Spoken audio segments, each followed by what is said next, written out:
Hi all. I go to bed. ടൈമാണ് ഇവിടെ കൊടുത്തിട്ടുള്ളത് അല്ലേ.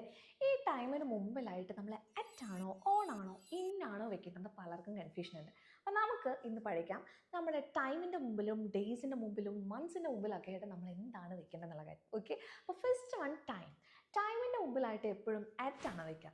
ഓക്കെ, അപ്പോൾ നമ്മുടെ സെൻറ്റൻസ് എങ്ങനെ വരും? I go to bed at 10 PM. Okay, next one നമ്മുടെ മന്ത്സ് ആണ്, മാസങ്ങൾ. ഓക്കെ, അപ്പോൾ മന്തിൻ്റെ മുമ്പിലായിട്ട് എന്ത് വെക്കണം എന്നറിയോ? ഇന്നാണ് വെക്കുന്നത്. My birthday is in February എന്ന് വരും. നെക്സ്റ്റ് വൺ ഡേ ആണെങ്കിൽ, ഓക്കെ, അപ്പോൾ ഡേ ആണെങ്കിൽ I will be leave on Tuesday.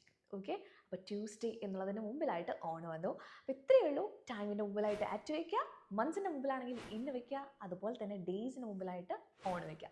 Okay, അപ്പോൾ ഈ ഒരു കാര്യം നിങ്ങൾക്ക് ക്ലിയർ ആയിട്ട് മനസ്സിലായിട്ടുണ്ടെങ്കിൽ മാക്സിമം ഫ്രണ്ട്സിലോട്ട് ഷെയർ ചെയ്ത് കൊടുക്കുക. അതുപോലെ ഈ റീൽ ഇഷ്ടപ്പെട്ടെങ്കിൽ ഉറപ്പായിട്ട് ലൈക്ക് ചെയ്യുക.